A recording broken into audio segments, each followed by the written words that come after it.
श्री गणेश महापुराण में छठे अध्याय में विकट अवतार। सूर्य ने पुनः कहा, हे हरि भक्त शौनक, भगवान गणेश्वर का एक अवतार विकट नाम से हुआ था। अब मैं तुम्हें उस अवतार से संबंधित उपाख्यान सुनाता हूँ। हे शौनक, भगवान गणपति के विकट नामक अवतार द्वारा कामासुर का संहार हुआ।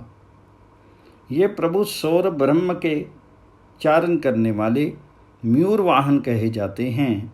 उनकी कथा इस प्रकार है। एक बार की बात है,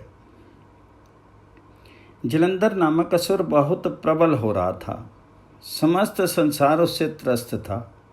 उसकी पत्नी वृंदा पतिव्रता थी। इस कारण जलंधर का परास्त किया जाना किसी भी प्रकार संभव नहीं था। तब देवगण सोचने लगे कि किस प्रकार वृंदा का पतिव्रत धर्म नष्ट हो तो कार्य चले। इस कार्य को हाथ में लिया भगवान विष्णु ने और जलंधर का रूप बना करके वृंदा के भवन में जा पहुंचे। उस समय जलंधर रण क्षेत्र में गया हुआ था। वृंदा ने विष्णु को पति रूप में देख करके उनका बड़ा सत्कार किया। उसका स्पर्श करते ही विष्णु के तेज से असुर की उत्पत्ति हुई। वह असुर अदृश्य की प्रेरणा से दैत्य गुरु की सेवा में पहुंचा। उन्होंने प्रणाम कर एक और खड़ा हो गया। फिर बोला, प्रभु मुझे शिष्य रूप में स्वीकार कीजिए। शुक्राचार्य बोले, तू काम आतुरता के कारण उत्पन्न हुआ है, इसलिए तेरा नाम कामासुर होगा। तो भगवान शंकर के पंचाक्षरी मंत्र नमः शिवाय का अनुष्ठान कर। कामासुर गुरु चरणों में प्रणाम करके निर्जन अरण्य में चला गया और आचार्य द्वारा बताई विधि से पंचाक्षरी मंत्र के पूर्वक शिवजी को प्रसन्न करने लगा। उनके कठोरतम तप से संतुष्ट हुए देवादिदेव महादेव प्रकट हो गए। उनके दर्शन से कृतार्थ हुए कामासुर ने उन्हें प्रणाम कर स्तमन किया और विनय युक्त वचनों से बोला, आशुतोष प्रभु, आपने आज मुझे कृतार्थ कर दिया है।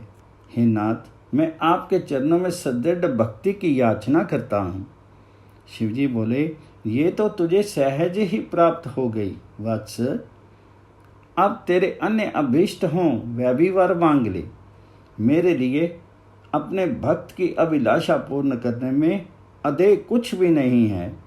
कामासुर ने हर्षपूर्वक निवेदन किया, नाथ, मैं समस्त ब्रह्मांड को अपने अधीन करना चाहता हूँ, इसलिए आप वही वर दें जिससे मैं त्रिलोक के अधीश बन सकूं और मृत्यु को भी जीत लूं और मुझे कभी किसी का भय विचलित ना कर पावे। शूरपाणी शंकर बोले, असुर, यद्यपि तुम्हारी याचना तो देवताओं के लिए भी दुर्लभ है, फिर भी मैं तुम्हें वर देता हूँ कि तुम्हारा अभीष्ट अवश्य पूर्ण हो। वर दे करके आशुतोष प्रभु अंतर्हित हो गए और कामासुर अपने स्थान को लौटा। उसने दैत्य शुक्राचार्य को वर प्राप्ति का समस्त वृत्तांत सुनाया। उन्होंने उसे दैत्येश्वर के पद पर प्रतिष्ठित करके महिषासुर की पुत्री तृष्णा से उसका विवाह करा दिया। फिर उस दैत्य ने अपनी सेना एकत्र करने प्रारंभ की। अनेक असुर योद्धा उनके मित्र और सहायक बन गए। रावण, शंबर, महर्षि बलि और दुर्मद, यह उनके 5 अमात्य थे। यह अत्यंत प्रचंड, प्रतापी और क्रूर थे। इनके सामने आने से बड़े बड़े शूरवीर भी डरते थे। कामासुर प्रायः सदैव ही इन्हें अपने पास रखता था। असुर ने एक सुंदर एवं सुदृढ़ दुर्ग बनवा करके उसका नाम रतिद रखा। यही एक बहुत बड़ी बस्ती पड़ गई थी और सब प्रकार की सामग्री उपलब्ध करने की दृष्टि से इसमें अनेकों भव्य बाजार भी बनाए गए थे। कामासुर ने इस नगरी को अपनी राजधानी बनाया। अब उसने राज्य का विस्तार करने की दृष्टि से पृथ्वी के राजाओं को वशीभूत कर लिया। फिर स्वर्ग और पाताल पर भी अधिकार कर लिया। उनके निरंकुश शासन में धर्म का सर्वत्र लोभ तथा झूठ, चोरी, छल, कपट, अपहरण आदि का बोलबाला हो गया। उपस्थिति विपत्ति से छुटकारा पाने के लिए एक गोपनीय स्थान पर देवताओं की सभा जुड़ी थी। उस अवसर पर देशाटन करते हुए महर्षि मुद्गल भी वहां आ गए। देवताओं ने उनका अर्घ्य पाद्य आदि से पूजन करके निवेदन किया, प्रभु हम बहुत दुखित हो रहे हैं, कृपया कामासुर के संहार का कोई उपाय बताने का कष्ट कीजिए। तो महर्षि ने कुछ देर विचार किया और फिर बोले, देवगण, मैं आपको असुर के विनाश का एक अमोघ उपाय बताता हूँ। वह सिद्ध क्षेत्र मयूरेश है ना, वहाँ जाकर के भगवान गणेश्वर की प्रसन्नता के लिए तपस्या करो, वे प्रभु तुम्हारा संकट अवश्य दूर करेंगे। देवताओं ने महर्षि द्वारा बताई हुई विधि से गणेश जी का पूजन कर उनकी उपासना की, जिससे प्रसन्न होकर के मयूर वाहन गणराज ने उन्हें दर्शन दिया और बोले, घबराओ मत, मैं कामासुर को पराजित कर तुम्हारा अभीष्ट पूर्ण करूंगा। जब यह समाचार कामासुर ने सुना तो वह क्रोधित हो गया। उसने तुरंत ही असंख्य दैत्य सेना लेकर के देवताओं और मुनियों पर आक्रमण कर दिया। उनके भीषण प्रहारों से सभी देवगण आदि विचलित होकर के मयूरेश्वर विकट को पुकारने लगे।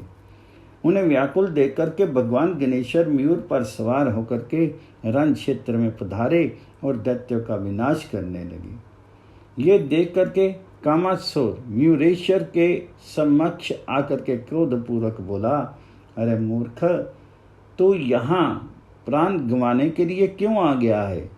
जा, शीघ्र ही मेरी आंखों से ओझल हो जा, अन्यथा तेरे प्राणों के कुशल नहीं है। भगवान मयूरेश्वर ने कहा, दैत्यराज, अब तक तू बहुत अधर्म कर चुका है, किंतु मैं तुझे अब अधिक अधर्म नहीं करने दूंगा। मैं सभी अधर्मों और अधर्मियों का उच्छेद करने वाला तथा धर्म का संस्थापक हूँ। यदि तुझे जीवित रहने की इच्छा हो तो समस्त दोषों को त्याग करके मेरी शरण में आ।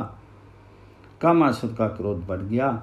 उसने मयूर वाहन गणेश्वर पर एक भयंकर गदा फेंकी, किंतु वह गदा भगवान जी के चरणों के समीप जा गिरा। दूसरी बार पुनः उसने एक शक्ति का क्षेपण किया, उसकी भी वही दशा हुई। तभी उसे शुक्राचार्य के वचनों का स्मरण हुआ। उन्होंने कहा था, राजन, यदि भगवान मयूर वाहन युद्ध में आ जाएं, तो तुम उनकी शरण ले लेना, क्योंकि वे ही सर्ग, स्थिति और प्रलय के कारण रूप आदि देव गणेश्वर हैं। उन पर तुम्हारा कोई वश नहीं चलेगा। कामासुर ने तुरंत ही प्रभु के चरण पकड़ लिए और अपने अपराधों की क्षमा मांगने लगा। भगवान गणेश्वर ने भी कृपा पूर्वक उसे अपनी भक्ति प्रदान की। ओम गण गणपति नमः।